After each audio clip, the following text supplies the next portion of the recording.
Pregame.com. Kentucky at Arkansas, Saturday college basketball. Free pick for me. First up, though, general thoughts on this Kentucky team.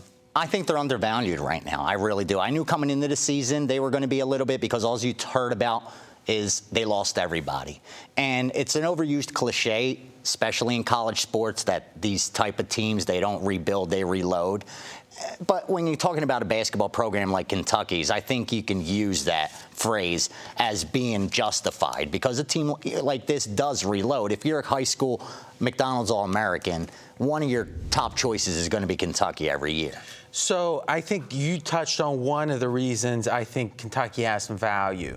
Number one is that these young, extra young college basketball teams, and this is a phenomenon in college basketball mostly, the difference between game 1, game 20, and game 30 is significant because think about it. Bunch of freshmen, game 1, they have zero experience. Yep. They have 10 times as much after the 10th game as after the first game.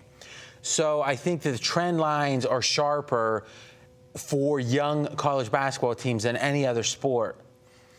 Number two is the injury. Is when you have a big name injury, there's just a sense of, oh, they're done. Stick a fork in it. Yeah. And for the first time, whenever a really good team or a team with a great pedigree has something that makes people give up on them, it's a rare time you can bet on a team with a ton of natural talent, a bunch of top star-rated recruits. Sure. And maybe be getting some value. Usually, if you want to bet Alabama in football, if you want to bet the Patriots in the NFL, you're going to listen. The Patriots have covered like over 60% since Brady, so you can sometimes bet the best team, even if they're not undervalued, and still win consistently. But you're paying a premium. In theory, but how can you be paying a premium? If they're covering. Yeah, you're paying a premium based on perception. It's like everyone thinks they're this good. The public's going to think they're a little bit better, but in truth, they could be even better than people think. But you're having to overcome that premium. Right. So whatever other mistake you think is being made in the assessment, you've got to overcome that 1 point of premium. Well, with Kentucky now, I think we've got a team where maybe there's not a premium on them, and what's left is a bunch of really good players without maybe their best player. And that's why I like Kentucky. I agree with you 100%. I think Kentucky should actually be favored in this game. And I like the fact that they're not even in the AP top 25. But I think most professional bettors will have them in their top 20, if not top 25. That little number, and this is a classic way to gain, if you want to play this blind, you probably do better than a coin flip, is if it's a home team laying points that's unranked against a ranked road team, a lot of people, and maybe less today than 10 years ago, but a lot of people will look at, I'm getting points with the top 25. My team has a number beside it. So I think there is a psychology to being ranked 1. Agreed. And there's a psychology to being out of the top, 25 or 30 or whatever rankings you're looking at. So I think that's a couple reasons to like Kentucky. Question, Kentucky has covered 5 of 6 ATS against Arkansas. Now, clearly a short sample, but when you have a situation where teams are only playing or their players are only playing one season, now you got to ask yourself, is this something that could be schematically? Could it be a matter, in this case, of the programs or the coaches, and that, over 6 games you're expecting about 3 years?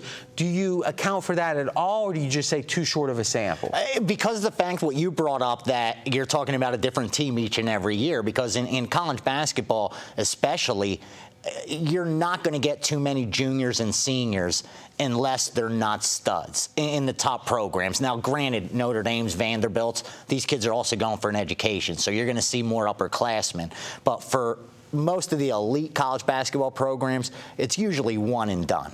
And that's why I don't put as much stock into that kind of sample size. Or maybe not usually one and done, but usually their best players. Is one and done. Yeah, exactly. But also I think why your side I like is the motivation for Kentucky. They're a game behind Florida in the standings. And the last game of the season, they play Florida, who already beat them this season. So they want to be even with Florida, where if they win that game, they have a chance to either win the regular season title or at least be tied. A few days ago, Kentucky at 5 dimes was -160 to make the tournament. Favored, but not by that much. Clearly, you've got motivation on that side. For sure. Any thoughts on the game I didn't touch on? No, I think you nailed it. You're getting a team that's undervalued right now. They're the better team, and you're getting points when I think they should be favored. All right, we've talked it through. Let's make it official.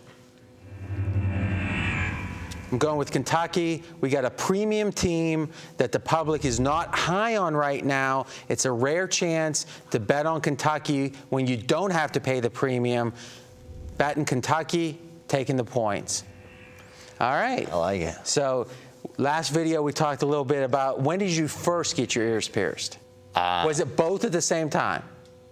No. So you got one? One at I don't even remember, but around high school years. Around high school. Yeah. You didn't go to high school, right? Yeah, around when I was supposed to be in high school. Yeah, when I was supposed to be in high school. Now the first. Then after high school. After I was supposed to have completed high school, I said, you know what? And that was before the athletes were doing it. So let me ask you a question. Before it became.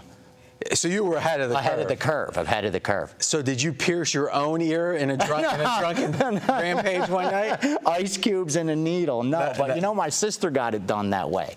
My sister got it done that way, believe it or not. Greek style, back when we were young. I remember my older cousin doing it. Every video, guys, we're going to be asking a little bit. This is going to be like an arc, a story arc. And by the end of our 6 videos, and this is only number 2, you're going to know everything about the history of Vegas Runner and his diamond stud. You can get that and so much more, pregame.tv.